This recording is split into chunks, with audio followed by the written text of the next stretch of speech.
Good day, I'm Theodore Henry, and this is your JIS News for Wednesday, May 24, 2023. Jamaica's economy continues its strong growth path with an estimated increase of between 4 and 5.5% for the 2022-2023 fiscal year. The Bank of Jamaica BOJ is also estimating that for the January to March 2023 quarter, there was growth in the range of 3.5 to 4.5%.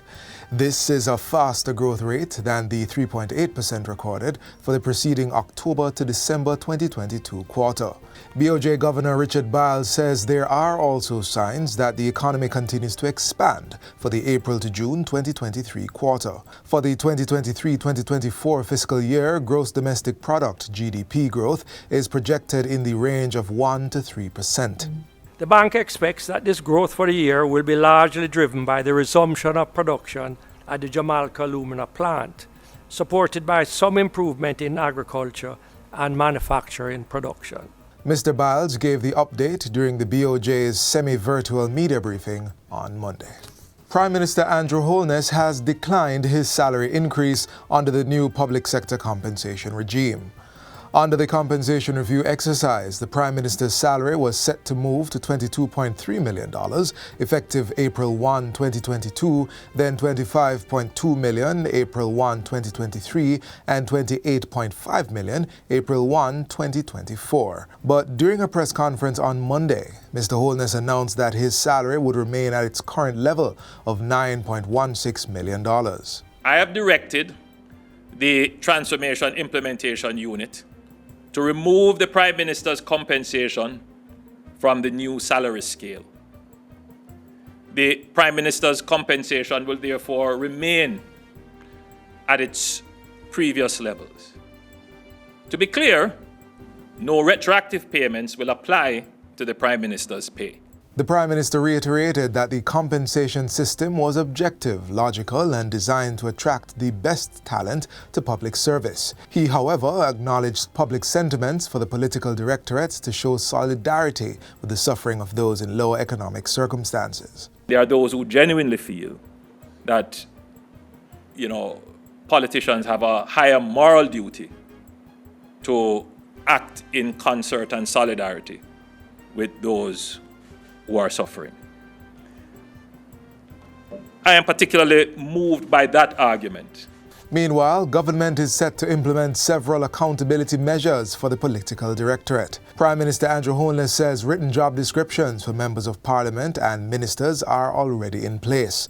These were reportedly done in 2021 and are to be tabled in parliament shortly for the public to see what they entail. He adds that a code of ethics to govern the conduct and duties of MPs was developed late last year by the Ministries of Justice and Legal and Constitutional Affairs. The Prime Minister says financial penalties are also to be instituted for unexcused absences from sittings of Parliament and committee meetings. So MPs are getting more pay. If they don't turn up, their pay will be docked.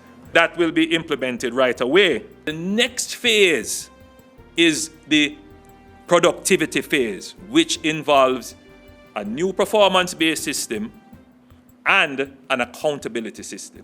And Minister of Finance and the Public Service, Dr. Nigel Clark, is encouraging Jamaicans not to see the public sector compensation review and increase to the political directorate in isolation, but as part of a broader move to overhaul the public service. Speaking earlier today at the post-cabinet press briefing, Minister Clark reiterated that the nature of the compensation allowed for persons to receive a minimum level of net increase. To accommodate that, some persons had to be moved way up on the scale. So if we had set it at levels that you're suggesting, there would be the case of a permanent secretary getting more than a minister. And again, one, we're sticking to the exact framework that's been in place for 37 years. And two, from a practical point of view, because of detailed mechanics that I probably wouldn't want to sort of expose individual sort of compensation, in order we're set it at a level that ensures that that principle is upheld. Referencing the Ernst & Young assessment of public sector compensation, Dr. Clark said hundreds of jobs were scored or evaluated using a common evaluation framework. These were then benchmarked against jobs in the private sector in a very scientific way. We then looked at what the government could afford, i.e. benchmarking to market meant we couldn't afford to go benchmark directly to market, but benchmark to a particular quartile of the market. All jobs were benchmarked in that way. In other news, 2 more units have been handed over on the government's new social housing program, NSHP. The latest units were presented to residents in Sligoville and Crawle District, St. Catherine recently. While handing over the homes, Prime Minister Andrew Holness reflected that the program had provided much needed relief and support to families in need, giving them a chance to rebuild their lives and create a better future for themselves and their children.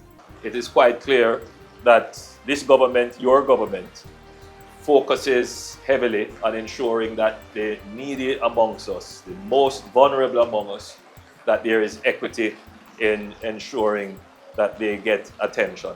So far, the government has handed over 146 NSHP units. A census will be conducted to get a better understanding of the housing needs for indigent persons, and production is to be fast-tracked to meet the 6,000 demand currently estimated. And finally, Prime Minister Andrew Holness is expressing pleasure with the public support in various civic groups that put work into this year's Labor Day activities. JIS News caught up with the Prime Minister as he participated in the Labor Day work at one of the locations in his southwest St. Andrew constituency yesterday. There, residents from the Olympic Gardens community turned out in their numbers to upgrade the waiting area of the health center, paint pedestrian crossings, and clear the community of bulky waste. It's a big turnout.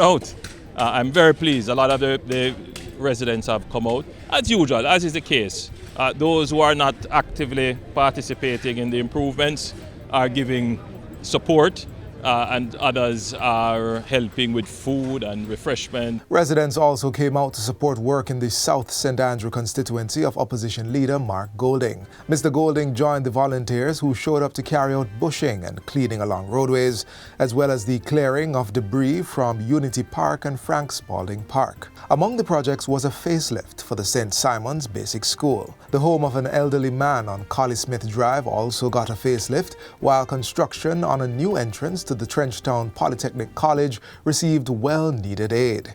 In this community, people are accustomed to participating in Labor Day, and there's a tradition of it. So, yes, we've had good support from the people in the community on the various projects that have been going on. So I'm quite pleased with that. And that's it for JIS News Today. I'm Theodore Henry. Thanks for watching.